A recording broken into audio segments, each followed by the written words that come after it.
Hello students, I welcome you all in yet another class of History class 12th. This is our second class, and in our first class, in our last class, we have discussed about the whole syllabus, how our syllabus is divided on the basis of 4 examination, periodic test 1, term 1, periodic second 2 and final examination term 2. लेकिन फिर भी सबको पता है in our board exams we have to prepare all chapters है ना, सारे chapters हमारे बोर्ड एग्ज़ाम में आते हैं, तो हमें सारे चैप्टर्स बोर्ड एग्ज़ाम के लिए प्रिपेयर करने होंगे और वो हमारे फाइनल टर्म का पार्ट होगा. Okay, so in our previous class students, if you remember, अगर आपको याद होगा तो हम लोगों ने डिस्कस किया था पूरे सिलेबस के बारे में, और साथ ही साथ we have also started our theme first, chapter first, and the name of the chapter is Brick, Beads and Bones. This chapter is all about the Harappan civilization. ये पूरा का पूरा चैप्टर हमारा हड़प्पन सिविलाइजेशन पर बेस्ड है, जो कि हमारे इंडिया का अर्लीस्ट सिविलाइजेशन है, सबसे पुराना और सबसे ग्रेट सिविलाइजेशन, बहुत ही ग्रेट सिविलाइजेशन है Indus valley civilisation. Previous class में हम लोगों ने समझ लिया था why we call it this civilisation Indus valley civilisation, है ना. हमने समझा कि क्यों इसे इंडस वैली सिविलाइजेशन कहते हैं, और साथ ही साथ through the map I have also explained the originating point of river Indus and वो पॉइंट जहाँ पर अरेबियन सी में ये हमारा इंडस रिवर इंडस जाकर ख़त्म हो जाता है ना. तो उस पूरा जो भी हमारा ड्रेनेज बेसिन है, रिवर बेसिन है हमारा इंडस रिवर का, उसके अराउंड ही ये पूरी सिविलाइजेशन हुई. ठीक है, जिसका जो मेन पार्ट है, बहुत सारे हिस्से हमारे इंडिया के अंदर हैं, साथ में पाकिस्तान और अफ़गानिस्तान के भी बहुत सारे जो साइट्स हैं वो इंडस वैली सिविलाइजेशन से रिलेटेड हैं. क्लियर. साथ ही साथ हमने ये भी समझा था कि इसको बहुत सारे नामों से जाना जाता है. This civilisation has many names. हम इसे हड़प्पन सिविलाइजेशन के नाम से भी जानते हैं. Why we call it Harappan civilisation? Because very first time it is discovered in the place Harappa. सबसे पहले जब इसके अवशेष मिले, इस पूरे सिविलाइजेशन के अवशेष या रिमेन्स मिले या एविडेंसेस जो मिले, हमें मिले, हमारे लोगों को मिले, आर्कोलॉजिस्ट को मिले, तो वो हड़प्पा नाम के प्लेस पे मिला. और उसके बाद से जब सिमिलर चीज़ें आसपास के और दूसरे साइट से मिलना शुरू हो जाती हैं, तो हम उसे उस हड़प्पा के साथ प्लेस के साथ, उस हड़प्पा साइट के साथ रिलेट करने लगते हैं कि this evidence belongs to Harappan sites, है ना. और इस तरीके से इस पूरा जो एक सिविलाइजेशन या एक पूरा जो कल्चर हमें पूरे डिगिंग के बाद मिलता है, एविडेंसेस को कलेक्ट करके उसको रिकंस्ट्रक्ट करके, आर्कोलॉजिस्ट ने जो भी इंफॉर्मेशन हमको दी उनके बेसिस पे, तो हम इस पूरे सिविलाइजेशन को हड़प्पन सिविलाइजेशन के नाम से जानते हैं. साथ ही हमने, क्योंकि ये रिवर इंडस के साथ अलोंग हुई है, इसलिए इसको हम इंडस वैली सिविलाइजेशन भी कहते हैं. क्लियर. तो इतना सब कुछ हमने प्रीवियस क्लास में समझ लिया था. And today we have to start with our next topic, और वो हमारा टॉपिक क्या है? बिगिनिंग्स. कैसे इस पूरे सिविलाइजेशन की शुरुआत होती है. ठीक है, तो हम सब ने समझा कि ये एक बहुत लॉन्ग पीरियड तक चलने वाली सिविलाइजेशन थी, जिसमें हमने समझा दिस सिविलाइजेशन ये अप्रॉक्सीमेट 2600 से लेकर 1900 बिफोर कॉमन एरा, आज के टाइम से 2021 से भी 1900 ईयर पहले, और लगभग ये सिविलाइजेशन की शुरुआत हुई थी. ठीक है, तो जैसे हम समझ सकते हैं कि कोई भी कल्चर अगर या कोई भी सिविलाइजेशन स्टार्ट हो रही है, तो स्टार्टिंग से ही वो इतनी डेवलप्ड नहीं होगी, है ना. अगर हम प्रेजेंट टाइम में अपने आप को, अपने इंडिया को देखते हैं, तो आज हम जितने वेल डेवलप्ड हैं, क्या इंडिया इंडिपेंडेंस पाने के बाद भी इतनी ज़्यादा, मतलब इतना ही डेवलप्ड थी, या इतने ही ज़्यादा हर तरह के हर फील्ड्स पे इतना ही ज़्यादा डेवलपमेंट हुआ था?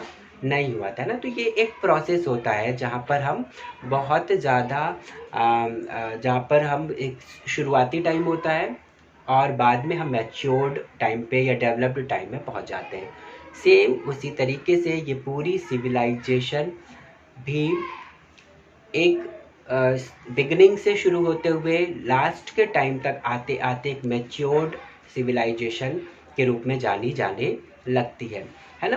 तो इस तरीके से जो भी हमको एविडेंसेस मिले हैं उनके बेसिस पे हम समझ सकते हैं कि शुरू का टाइम जो है, जो बहुत पुराना है, एकदम स्टार्टिंग का टाइम, एकदम बिगनिंग का टाइम है, उस टाइम पे जो चीज़ें हमें मिल रही हैं वो इतनी वेल डेवलप्ड नहीं है, और बाद की चीज़ें जो हमें मिल रही हैं वो बहुत ज़्यादा वेल डेवलप्ड है। तो इस तरीके से आर्कियोलॉजिस्ट ने पूरा का पूरा इंडस वैली सिविलाइजेशन को, हड़प्पन सिविलाइजेशन को डिवाइड किया हुआ है उनके कल्चरल डेवलपमेंट के बेसिस पे 2 पार्ट्स में, है ना। और फर्स्ट पार्ट क्या है हमारा, अर्ली हड़प्पन कल्चर, जहाँ पर हड़प्पन कल्चर का स्टार्टिंग पॉइंट, मतलब जब वो बहुत डेवलप्ड नहीं है उस टाइम को हम स्टडी करते हैं। और सेकंड है हमारा मैच्योर हड़प्पन कल्चर, जब हड़प्पन कल्चर, हड़प्पन सिविलाइजेशन बहुत डेवलप्ड और बहुत मैच्योर हो चुकी थी। क्लियर। जो भी एविडेंसेस हमको मिला है, लाइक पॉटरी, बहुत सारे आर्टिफैक्ट्स, उनके ज्वेलरीज वगैरह हैं, उनके पॉट्स हैं, उनके जो भी बिल्डिंग्स वगैरह हैं, उनके डेली लाइफ से जुड़ी हुई, उस कल्चर में रहने वाले लोगों के डेली लाइफ से जुड़ी जो भी बहुत सारी चीज़ें हमको मिली हैं, उनके बेसिस पे ही हम ये जो डिफरेंस है दोनों तरह के कल्चर्स का, वो बहुत आसानी से कर सकते हैं। क्लियर। लेकिन फिर भी दोनों ही टाइम के कल्चर में बहुत सारी कुछ चीज़ें सिमिलर भी थी, बहुत सारा सिमिलैरिटीज़ भी थी। लाइक दोनों ही टाइम पर, यानी जब अर्लीस्ट टाइम था, अर्ली हड़प्पन सिविलाइजेशन था, और मैच्योर के टाइम पर, दोनों के टाइम पर कुछ सिमिलैरिटीज़ हैं। जहाँ पर क्या सिमिलैरिटीज़ हैं, उनके जो फूड हैबिट्स थे वो सिमिलर थे। जैसे वो क्या खाते थे, they eat different types of plants, वो प्लांट्स खाते थे दोनों ही टाइम के लोग, यानी पूरा हड़प्पन ओवरऑल जो है वहाँ उनका मेन फूड क्या था, प्लांट्स और प्लांट से मिलने वाली चीज़ों को वो खाते थे। ठीक है, लाइक फूड, वेजिटेबल्स, सब कुछ ये खाते थे। इनके अलावा डिफरेंट टाइप के एनिमल्स को लाइक मीट के फॉर्म में लेते थे। ठीक है। फिशेस इनके फेवरेट फूड्स थे, बहुत फेवरेट था इनको, और बहुत ज़्यादा पसंद करते थे हड़प्पन सिविलाइजेशन के लोग, हड़प्पन कल्चर के लोग फिश को। ठीक है, तो ये सिमिलैरिटी है, या फिर ये हम कहेंगे ये ओवरऑल ईटिंग फूड हैबिट है पूरे इंडस वैली सिविलाइजेशन का। क्लियर। इसके अलावा इनकी इन चीज़ों के बारे में हमें इंफॉर्मेशन कैसे मिलता है, जानकारी कैसे मिल रही है हमको कि उनके फूड हैबिट्स क्या थे।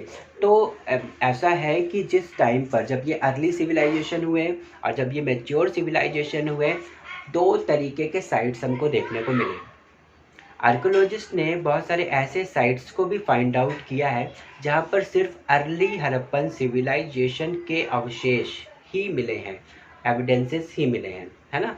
यानी वहाँ पर सिर्फ शुरू के टाइम पर लोग रहते थे, बाद में हो सकता है वो शिफ्ट हो गए हों, या फिर कोई भी बाहरी इन्वेडर आया हो, और कुछ भी ऐसा, मतलब आइडिया लगाया जा सकता है।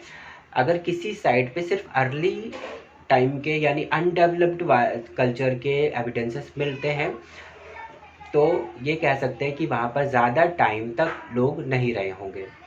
ठीक है।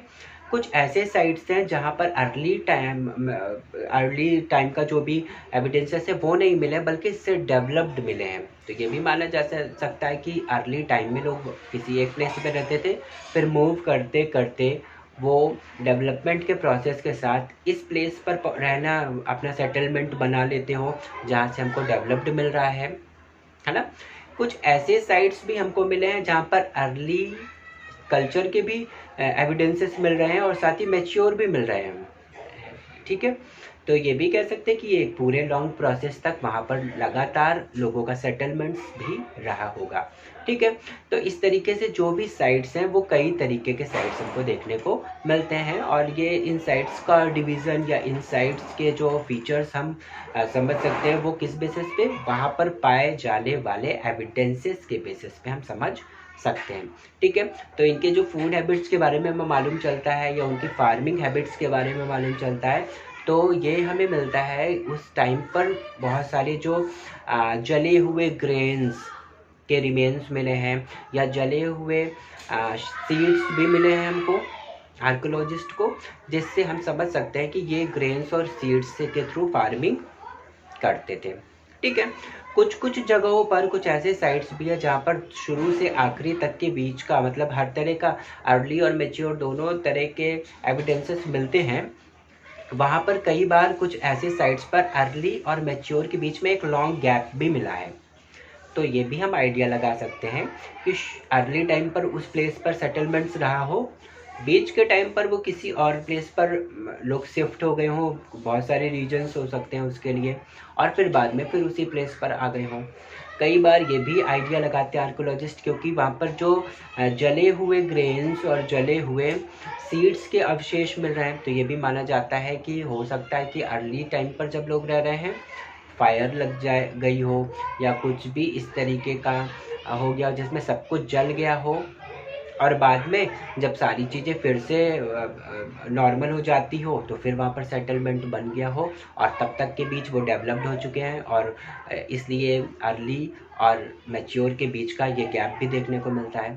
ठीक है, तो बहुत सारी चीज़ें हैं जो आर्कियोलॉजिस्ट ने बहुत सारी इन्फॉर्मेशन हमारे लिए रिकन्स्ट्रक्ट करके रखे हैं, जिनके थ्रू हम इस पूरे सिविलाइजेशन को हमारे इस चैप्टर में समझेंगे। क्लियर।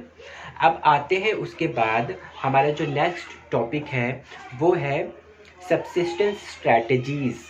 अब रहने के लिए इनकी स्ट्रैटेजीज क्या थी, जीवित रहने के लिए इनकी स्ट्रैटेजी क्या थी, कौन कौन से मतलब इनकी डेली एक्टिविटी क्या थी, जिसमें इनका मेन एक्टिविटी फार्मिंग थी। फार्मिंग के थ्रू ही ये फूड गेन करते थे, और यही इनका मेन लाइवलीहुड भी था। फार्मिंग में जो मेन ग्रेन्स थे जो हड़प्पन सिविलाइजेशन में प्रोड्यूस करी जाती थी, वो थी वीट, बार्ले, मेज, लैंटीन, चिकपी और सीसेम। ये इनके मेन क्रॉप्स थे, जो इनके ग्रेन्स थे, मेन फूड क्रॉप्स थे, जो ऑलमोस्ट सभी साइड से पाए गए, जिनके अवशेष हमको मिलते हैं। ठीक है, इस टाइम पर राइस का बहुत ज़्यादा कुछ नहीं है, चावल का बहुत ज़्यादा कुछ एविडेंस नहीं मिलता है कि इनके मेन फूड ग्रेन में राइस का भी कोई प्लेस था।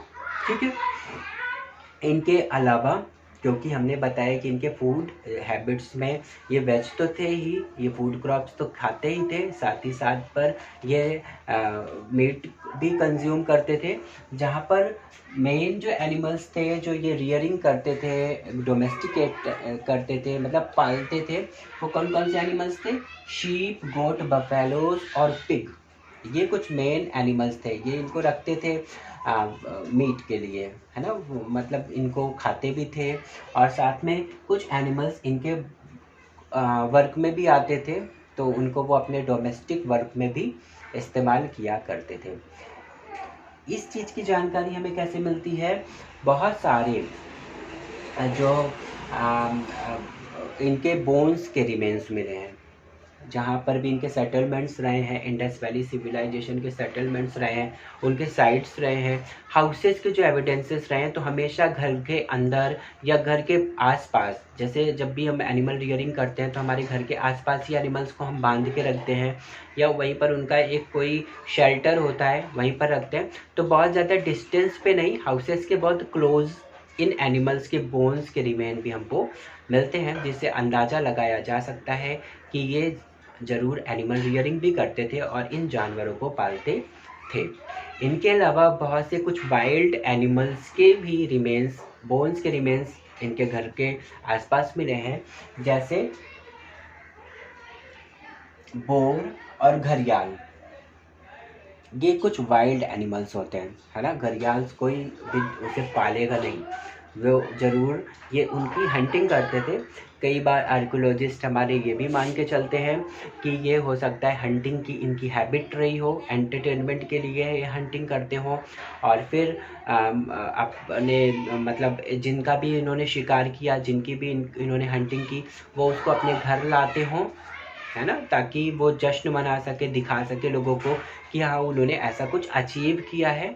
और कई बार ये भी होता है कि जब वाइल्ड एनिमल्स हो सकता है कि मूव करते करते इनके सेटलमेंट्स तक, इनके हाउसेस तक आ जाते रहे हों, और फिर ये खुद को प्रोटेक्शन देने के लिए उनकी हंटिंग करके उनको मार देते हों, और फिर उनके बोन्स के रिमेन्स इसीलिए बाद में हमको मिले हों, है ना।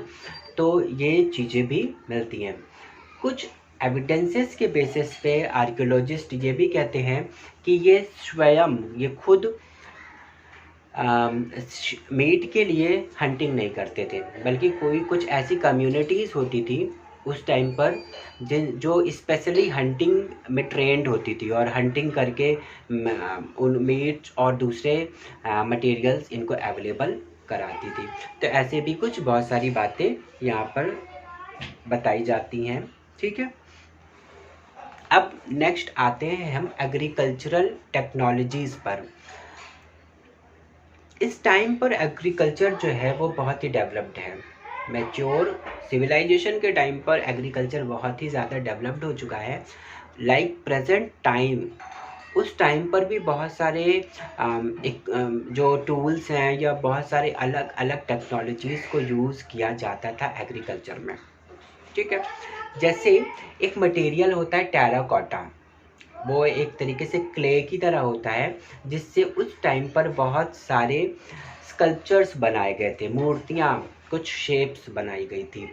बहुत सारे ऐसे शेप्स भी हमको मिले हैं, बहुत सारी ऐसे स्कल्पचर मूर्तियाँ भी हमको मिली हैं, जिससे हमें इनके पूरे कल्चर के बारे में बहुत कुछ मालूम चलता है। जिनमें से एक है एक बुल का जोड़ा, जहाँ पर जैसे आज प्रेजेंट टाइम पे हम देखते हैं कि बैलों के थ्रू, दो बैलों को बांधकर टू बुल्स के थ्रू प्लगिंग का काम कराया जाता है, जो खेतों को जोतने का काम किया जाता है ना। तो वैसा ही उस टाइम पर भी किया जाता था। ये पूरी तरीके से प्रूव होता है टेराकोटा के बने हुए एक स्कल्पचर पर, एक मूर्ति पर, या फिर कई सारी ऐसी मूर्तियों पर जिनमें पूरी की पूरी बैल को बनाया गया, बुल के जोड़े को बनाया गया है, और वो उसी तरह बिल्कुल दिखाई दे रहा है जैसे आज हम बैलों के थ्रू प्लगिंग कराते हैं वैसे। ठीक है, तो यानी वो उस टेक्नोलॉजी को समझते थे, वो उस टेक्नोलॉजी को जानते थे कि किस तरीके से बैलों के थ्रू प्लगिंग कराया जा सकता है, और कैसे प्लगिंग एग्रीकल्चर का एक इम्पॉर्टेंट पार्ट है। यानी विदाउट प्लगिंग एग्रीकल्चर बहुत अच्छे से नहीं हो पाएगा, है ना। वो इस टेक्नोलॉजी को समझते थे और जानते थे, इन्फॉर्म्ड थे। ठीक है, तो टेराकोटा के बने, और ये मूर्तियाँ कहाँ पर मिलती है, ये स्कल्पचर्स कहाँ पर मिलता है, कोलिस्तान नाम का एक प्लेस है अफगानिस्तान का, वहाँ पर, और साथ ही हरियाणा के बानावाली नाम के एक प्लेस पर इस तरह के बहुत सारे अवशेष, बहुत सारे एविडेंसेस मिलते हैं। क्लियर, तो अब भाई क्लियर है कि अगर कोई भी चीज़ ट्रेंड में है तो वही चीज़ें हम पेंटिंग्स के थ्रू, ड्राइंग के थ्रू, या म्यूज़िक के थ्रू, या स्टोरीज़ के थ्रू, या किसी भी तरीके से अगर मूर्तियाँ बन रही, स्कल्पचर्स बन रहे हैं, तो उनके थ्रू हम रिप्रेजेंट करेंगे, है ना। तो अगर ऐसी कोई चीज़ मिल रही है, इसका मतलब है कि वो चीज़ प्रैक्टिस में थी। अब ये मानना कि बहुत ज़्यादा प्रैक्टिस में थी या कम प्रैक्टिस में थी, इन चीज़ों से नहीं प्रूव हो जाएगा, लेकिन फिर भी हम उनके टेक्नोलॉजी की जब बात करते हैं, एग्रीकल्चरल टेक्नोलॉजी की बात करते हैं, तो हम कह सकते हैं हाँ, they have well developed agricultural technology. Okay, इसके अलावा राजस्थान के कालीबंगन नाम के एक प्लेस पर प्लग्ड फील्ड भी मिला हमारे आर्कियोलॉजिस्ट को। एकदम फील्ड, ऐसा प्लग्ड फील्ड है, जोता हुआ फील्ड है, जैसे मतलब कि अब वो बिल्कुल बोने के लिए तैयार था, उसमें सीडिंग करने का काम शुरू होना था। तो उससे भी हम आइडिया समझ सकते हैं कि हाँ, ये पूरे एग्रीकल्चर प्रोसेस की शुरुआत प्लगिंग से करते थे। ठीक है, और साथ ही साथ पर इरिगेशन के लिए ये पूरी तरीके से रेन पर डिपेंडेंट नहीं होते थे। जैसे आज का फार्मर है, हम प्रेजेंट टाइम में भी बहुत सारे दूसरे मीडियम्स के थ्रू इरिगेशन करते हैं, सिंचाई करते हैं, वैसे ही उस टाइम पर भी बहुत सारे मीडियम्स थे। जैसे रेन के थ्रू तो इरिगेशन होता ही था। बहुत सारे ऐसे एविडेंसेस देखने को मिले हैं जहाँ पर कैनाल्स भी यूज़ किया गया है, मतलब नहर और दूसरे इस तरीके के वाटर रिसोर्सेज को खुद ही उन्होंने अपने लिए अरेंज किया है। मतलब वो नेचर पर या रेन पर पूरी तरीके से डिपेंडेंट नहीं है अपने एग्रीकल्चर के लिए। उनकी एग्रीकल्चरल टेक्नोलॉजी इतनी आगे बढ़ चुकी है कि वो खुद ही अपने इरिगेशन फैसिलिटीज़ को अवेलेबल कराने का प्रयास करते थे। साथ ही साथ पर ये जो कैनाल के हमारे पास एविडेंसेस मिल रहे हैं वो सोटुगई नाम का एक प्लेस है अफगानिस्तान में, बाहर से मिलता है। और साथ ही गुजरात का एक प्लेस है धौलावीरा, जहाँ पर वाटर रिजर्व्स भी मिल रहा है। जैसे आज के टाइम पर हम वाटर कंजर्वेशन करते हैं, उसी तरीके से they were also aware about water conservation. उन्हें भी पता था कि किस तरीके से वाटर इम्पोर्टेंट है, how water is important for irrigation and other uses, किस तरीके से उनके डेली लाइफ में वाटर की इम्पोर्टेंस है। वो वाटर को रिजर्व करके रखते थे। रेन वाटर हार्वेस्टिंग जैसे किया जाता है, सेम वैसे ही अगर हमारे पास बुक में हम देख सकते हैं, you can also look at your book on page number 4 figure 1.5 represents reservoir at Dholavira. और यहाँ पर अगर तुम देख सकते हो, ये क्लियरली यहाँ पर अगर दिखाई दे रहा हो, ये वाटर रिजर्व है जो कि एक तरीके से बहुत ही वेल डेवलप्ड है। अगर हम इसके मशीनरी वर्क को देखते हैं तो वो बहुत अच्छे क्वालिटी का किया गया है। यहाँ पर सीढ़ियाँ हैं, स्टेप्स हैं, जिनके थ्रू ये नीचे उतर सकते हैं, यहाँ से आ सकते हैं। ये अंडरग्राउंड है। मे बी यहाँ पर जब बारिश होती थी तो वाटर को कलेक्ट करने का काम किया जाता था, ताकि इस वाटर को वो बाद में इरिगेशन के लिए यूज़ कर सके। और ये भी हो सकता है क्योंकि ये रिवर इंडस के पास का एरिया है, और हमेशा रेन टाइम पर जो रिवर होती है उसका वाटर लेवल बहुत हाई हो जाता है, उसमें वाटर का अमाउंट ज़्यादा हो जाता है। और रिवर अपने एक जो उसका एक लिमिटेशन होती है, जहाँ तक वो उसका पॉइंट होता है, उसके भी बहुत आगे तक आती है ना। तो ये भी हो सकता है कि ये इस तरह के वाटर रिजर्व इसलिए बनाते थे ताकि जब रेनी सीज़न आए, वाटर का अमाउंट रिवर में बहुत ज़्यादा बढ़ जाए, तो ये उस एरिया तक आए और सारा पानी इस पूरे वाटर रिजर्व में उस अंडरग्राउंड टैंक में भर जाए, और जब वो हमारी रिवर वापस जाती है तो वो बहुत सारा अमाउंट में वाटर उस पूरे वाटर रिजर्व में हमारे पास स्टोर हो जाता है। तो ये उनकी टेक्नोलॉजी थी, है ना। तो इस तरीके से अगर हम एग्रीकल्चरल टेक्नोलॉजी की बात करें तो हम पाएंगे कि इंडस वैली सिविलाइजेशन के लोग, हड़प्पन सिविलाइजेशन के लोग बहुत ज़्यादा डेवलप्ड टेक्नोलॉजीज़ के साथ एग्रीकल्चर करते थे। ठीक है, वो रेन पर इरिगेशन के लिए डिपेंडेंट नहीं है, वो डिफरेंट टाइप के क्रॉप्स को यूज़ कर रहे हैं, वो वाटर कंजर्वेशन कर रहे हैं, वो वाटर हार्वेस्टिंग कर रहे हैं, और बहुत सारे अलग अलग तरीके के काम कर रहे हैं। ठीक है, यहाँ पर एक थोड़ा सा छोटा सा एक क्वेश्चन ये आता है कि उस टाइम पर वो कौन से टूल्स और वेपन्स यूज़ किया करते थे। लेकिन हमारे आर्कोलॉजिस्ट को अभी इस बारे में बहुत ज़्यादा क्लियर इंफॉर्मेशन उनके पास नहीं है कि मतलब कोई एक स्पेसिफिक टूल का नाम वो बता सकें, या बता सकें कि कौन सी चीज़ें हैं जो स्पेशली फार्मिंग में, एग्रीकल्चर में यूज़ की जाती थी, वो स्टोन की बनी हुई थी या मेटल की बनी हुई थी। आर्कोलॉजिस्ट अभी भी उस पर स्टडी कर रहे हैं। तो ये एक चीज़ है जो कि अभी बहुत कंफर्म नहीं है हमारे लिए, लेकिन फिर भी हम समझ सकते हैं कि जब उनके पास इतना वेल डेवलप्ड एग्रीकल्चरल सिस्टम था, एग्रीकल्चर का सिस्टम था, तो ज़रूर वो बहुत अच्छे अच्छे इक्विपमेंट्स को भी यूज़ करते रहे होंगे। क्लियर। तो इस पूरे आज के पूरे जो भी हम लोगों ने आज जो भी पढ़ा उसमें से बहुत सारे इंपॉर्टेंट क्वेश्चंस बन रहे हैं, वेरी शॉर्ट टाइप के क्वेश्चंस बन रहे हैं, जहाँ पर हम सबसे पहला क्वेश्चन हमारा आ जाता है कि what are the similarities between early Harappan culture and mature Harappan culture. ठीक है, उन सिमिलैरिटीज़ को हम प्रिपेयर कर सकते हैं, क्वेश्चंस फ्रेम कर सकते हैं और उसके आंसर्स लिख सकते हैं। साथ ही साथ हम उनके फूड हैबिट्स के बारे में बता सकते हैं, ये इंपॉर्टेंट क्वेश्चंस बन रहे हैं।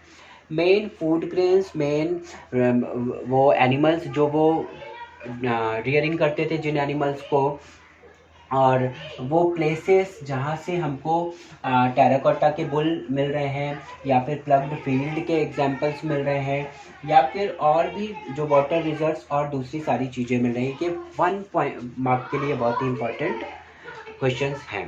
क्लियर। तो होमवर्क में सबको यही करना है कि हर तरह की जो भी चीज़ें, I think you all are having your history book. अब तक तो सबके पास अपनी बुक आ चुकी होगी। तो मेन जो भी पॉइंट्स हम लोग पढ़ रहे हैं और खुद भी स्टडी कर रहे हो, उसको अंडरलाइन करेंगे, उन सारे फैक्ट्स को, उन सारे पॉइंट्स को जो हमारे, जिनसे हमारे किसी भी तरह के क्वेश्चंस बन रहे हैं, ताकि हम हमारे बोर्ड एग्ज़ाम के लिए प्रिपरेशन अच्छे से कर सकें। क्लियर।